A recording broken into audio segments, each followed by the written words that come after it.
Peggy 18. As any engineer knows, a great creation is made up of many components, much like the human body and all its vital organs.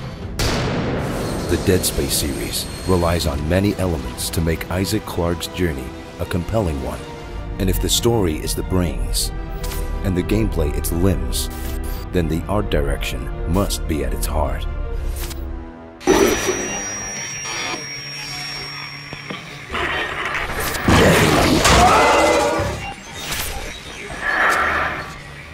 Lighting in Dead Space is almost a character in itself, alive and always reacting to Isaac's presence.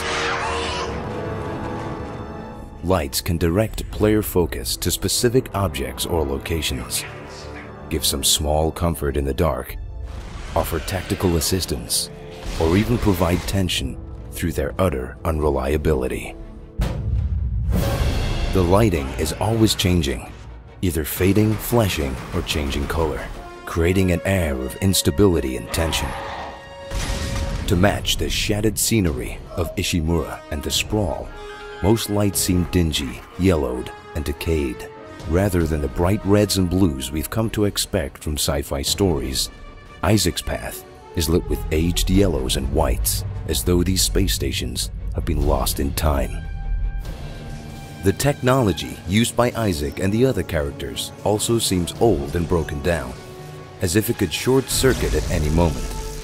Since the last time Isaac spoke with Nicole was through a grainy static-filled log shown at the start of Dead Space 2, video static and interference also play an important role in the marker's distorted vision of her. Much of the technology in Dead Space 3 takes this feeling of brokenness a step further, as a lot of it is from an expedition lost 200 years prior to the events of the series. The buildings are falling apart, the doors screech when they open, and everywhere there is decay. Each of the locations of Dead Space, the USG Ishimura, the Sprawl, and now Tau Volantis, have their own unique design. Gothic-style architecture is prominent.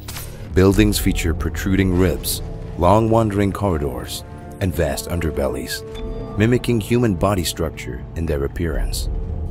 But the true terror of Dead Space lies with the Necromorphs.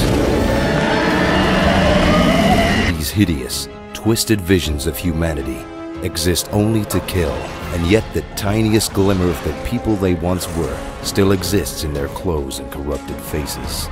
Their bodies have been bent, broken, and repurposed from dead flesh to slash, gut, and gore.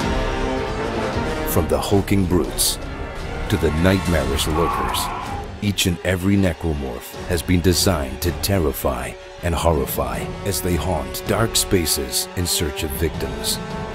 But thanks to lighting, location, and sound, even when the necromorphs aren't visible, their presence is felt by Isaac every step of the way. But he isn't going down without a fight.